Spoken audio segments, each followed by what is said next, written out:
Card इनके पास है। रामकृपाल किसके? आरजेडी का उनको वोटर है। हाँ, रामकृपाल जी से रोका जा रहा है। रामकृपाल यादव रुकवा रहे हैं। सुखदेव कुमार हैं ये दानापुर के वोटर हैं और आरोप लगा रहे हैं कि भाजपा वाले इनको वोट डालने से रुकवा रहे हैं। दोस्तों, बिहार में वोटिंग शुरू हो गई है और वोटिंग शुरू होने के बाद में तमाम सारे एक से एक वीडियोस निकल करके आ रहे हैं जिसमें जो विपक्ष के वोटर हैं उनको वोट देने से रोका जा रहा है। लोग नदी के उस पार नहीं जा पा रहे हैं। जो नाव के जरिए लोग जा रहे थे उन नावों को रोक दिया गया और जो विपक्ष के कैंडिडेट हैं उनसे डॉक्यूमेंट्स जो प्रशासन है वो मांग रहा है। इस पूरे मामले पर बातचीत करने के लिए हमारे साथ में लक्ष्मण जी हैं। लक्ष्मण जी, तमाम सारे वीडियोस निकल करके आ रहे हैं। विपक्ष के ऊपर एक तरह से सवाल उठाए जा रहे हैं, डॉक्यूमेंट्स मांगे जा रहे हैं। जो विपक्ष के वोटर हैं उनको वोट देने से रोका जा रहा है। क्या है पूरा मामला, बताइए। जी बिल्कुल, मैं पहले आपके दर्शकों को ये विजुअल्स दिखा देना चाहता हूँ। वोटरों को जो है दानापुर में रोका जा रहा है लगातार वोट देने से। पूरा छावनी में तब्दील कर दिया, सारी नाव बंद कर दी गई हैं।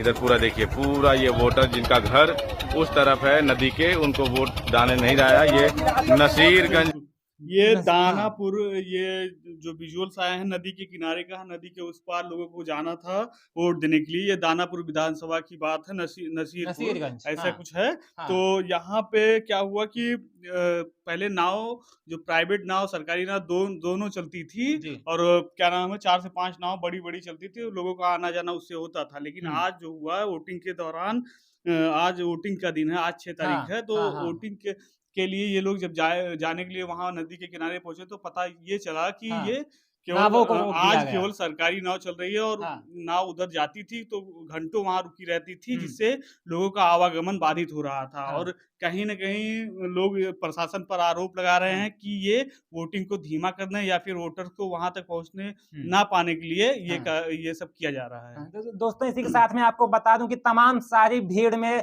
जो वोटर्स हैं वो अपना आई कार्ड दिखा रहे हैं, जो भी उनकी आइडेंटिटी है उसका एक कार्ड दिखा रहे हैं, जो भी वोटर आईडी जिसको हम कहते हैं दिखाते हैं। और उसके बाद में जब लोग वहां पर वोट डालने के लिए जाते हैं तो या फिर पहले उनको रोक लिया जाता है या फिर जब वो पहुंच जाते हैं तो उसके बाद में भी उनको नहीं रोका जाता है। तो उनको मतलब कहने का मतलब कुछ ऐसा है कि उनको वहां पर रोक लिया जाता है। तो ऐसे तमाम सारे वीडियोस लक्ष्मण जी आ रहे हैं। इसके अलावा भी तमाम सारे वीडियोस आए जो आपने अभी ये वीडियो मैं दिखाना चाह रहा हूँ। चलिए इनको दीजिए। अभी इनको कहिए तिवारी जी आए हैं, आप क्यों चेक करने वाले कौन होते हैं?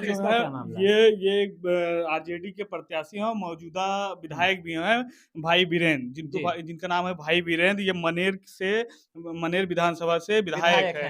तो ये जब ये पोलिंग बूथ पर पहुंचे तो वहाँ पुलिस के अधिकारी वोटर्स के जो वहाँ वोट डालने पहुंचे थे उनके डॉक्यूमेंट चेक कर रहे थे, जबकि चुनाव आयोग की ये साफ तौर पे गाइडलाइंस है कि जो वोटर्स के दस्तावेज होते हैं चुनाव संबंधी, उनको केवल चुनाव अधिकारी ही चेक कर सकता है और वहां के कोई प्रशासन का अधिकारी नहीं है। इसी बीच उनकी नोकझोंक प्रशासन से और क्या नाम है एक दूसरे की हुई। तो ऐसा माहौल तो हमेशा ही लक्ष्मण जी देखा जाता है, चाहे आप इससे पिछले उपचुनाव को ले लीजिए, मिल्कीपुर का उपचुनाव ले लीजिए, उससे पहले आप यूपी का चुनाव ले लीजिए, लोकसभा का चुनाव ले लीजिए।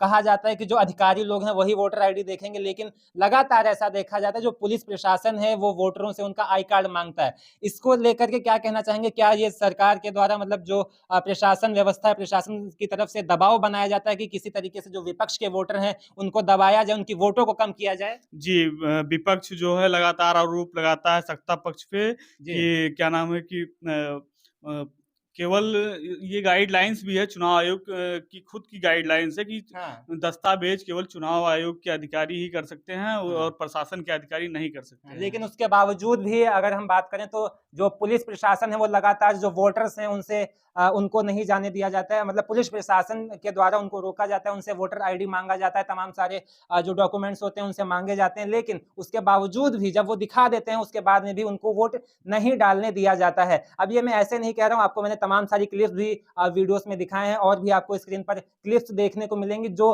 आज ही की बिहार से निकल करके आ रही हैं। वैसे दोस्तों, आपको क्या लग रहा है, क्या ये लोकतंत्र की हत्या बिहार में नहीं हो रही है? आप इस पूरे मामले पर क्या सोच रहे हैं? अपनी राय कमेंट बॉक्स में जरूर दीजिएगा। इस वीडियो में इतना ही। नमस्कार।